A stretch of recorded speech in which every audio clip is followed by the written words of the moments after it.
এখন রান্না করব কোয়াশের ডালনা। এটা হচ্ছে কোয়াশ, দেখুন পেঁপের মতো দেখতে, কিছুটা পেঁপের মতো খেতে, কিন্তু খুব ভালো খেতে। এটা পেঁপের মতো ইউজ করে অনেকে, এটা এখন খুব পাওয়া যায় আমাদের এদিকে, তাই এটা দিয়ে নানান রকম তরকারি করে খাওয়া যায়। আমি আজকে এটা বানাবো ডালনা। তার জন্য আলু কেটে নিয়েছি, পেঁপে কেটে নিয়েছি, একটু গাজর কেটে নিয়েছি, আর নিয়েছি কিছুটা মটরশুঁটি ছাড়িয়ে। এটাকে আমি এখন ছাড়িয়ে কেটে নেব। এই পেঁপের মতো করেই ছোট ছোট করে কেটে নেব। নিয়ে আমি কিভাবে ডালনাটা করি দেখাবো। কোয়াশটাও কেটে নিয়েছি, এই যে দেখুন পিস পিস করে, যেমন আলু কেটেছি, পেঁপে কেটেছি, গাজর কেটেছি, আর কোয়াশটা কেটে নিয়েছি মটরশুঁটি। এইগুলো দিয়ে আমি বানাবো একটা নিরামিষ ডালনা।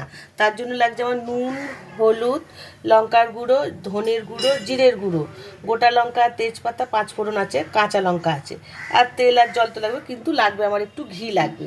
শেষে আমি হাফ চামচের মতো ঘি দেবো। এখন আমি গ্যাসটা জ্বালিয়ে নেব।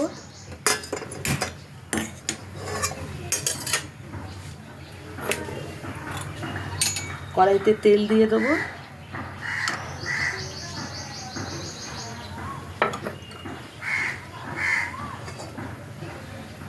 গরম হয়ে গেছে, এখন এই সবজিগুলো রেখে আমি দেবো একটা তেজপাতা তেলের মধ্যে, একটা গোটা লঙ্কা দেবো পাঁচফোড়ন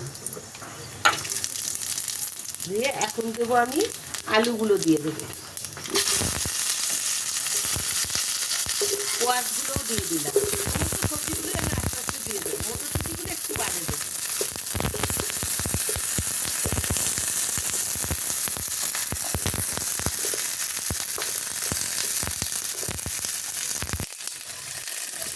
পেঁপে দিয়ে দিলাম, সব সবজি দিয়ে দিলাম, খালি মটরশুঁটিটা রেখে দিলাম। ভালো করে একটু নেড়ে চেড়ে নেব, হাফ ভাজার মতো করে নেব সবজিগুলো।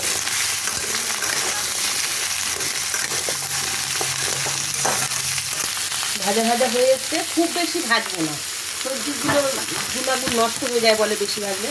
আমি এখন এই মটরশুঁটিগুলো দিয়ে দিলাম, খুব কালারফুল লাগবে, বেশ সবুজ হলুদ সব মিলিয়ে বেশ কালারগুলো ভালো লাগছে দেখতে, না গাজর দিলে তরকারির কালারটা চেঞ্জ হয়ে যাবে, বেশ ভালো লাগে। এখন আমি দেবো মশলাগুলো, দেবো নুন দেবো 1 চামচ, হলুদ গুঁড়ো দেবো 1 চামচ, ধনের গুঁড়ো দেবো 1 চামচ, জিরের গুঁড়ো দেবো 1 চামচ। আমি এটা কাঁচা লঙ্কা দিয়ে করবো, গুঁড়ো লঙ্কা আমি দেবো না। আমি 3-4টে কাঁচা লঙ্কা ভেঙে দিয়ে দেবো। নিরামিষ তরকারি কাঁচা লঙ্কা দিয়ে বেশি ভালো হয়। আর এগুলো সবজি তো একটু হালকা মতন রান্না হবে, কম ঝাল। আমি দেবো সামান্য একটু চিনি দেবো, আমি নিরামিষ তরকারিতে তো একটু চিনি লাগে। এখন আমি জল দিয়ে দেবো, সবজিটা মাখা মাখা হবে, ডালনা তো সিদ্ধ হতে যেটুকু জল লাগবে আমি সেইটুকু জল দিলাম। দিয়ে এখন আমি ঢেকে দেবো, 5 মিনিট ঢেকে দেবো। 4-5 মিনিট হয়ে গেছে, এখন আমি ঢাকাটা খুলে দেখি। গ্যাসটা কমিয়ে দিয়েছিলাম, হ্যাঁ সমস্ত জলটাও মরে গেছে, দেখি সিদ্ধ হয়েছে কি তরকারিগুলো। হ্যাঁ সমস্ত সবজিটাই, গাজরটা দেখি, হ্যাঁ সমস্ত সবজি সিদ্ধ হয়ে গেছে। এখন এটার মধ্যে আমি দেবো হাফ চামচ ঘি দেবো,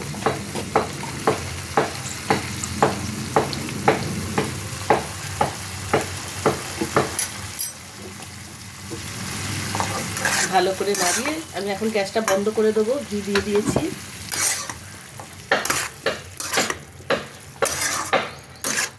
এটা নামিয়ে নেব।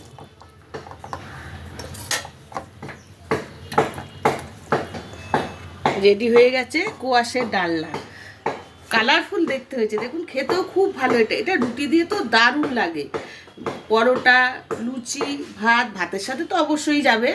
বাচ্চারা খেতে চায় না, এইভাবে ডালনা করে দেবেন, কোয়াশ কিন্তু সবাই খেয়ে নেবে, খাওয়াও ভালো তো। এটা আমরা আসামে গিয়েছিলাম, ওখানে গিয়ে প্রথম খেয়েছিলাম।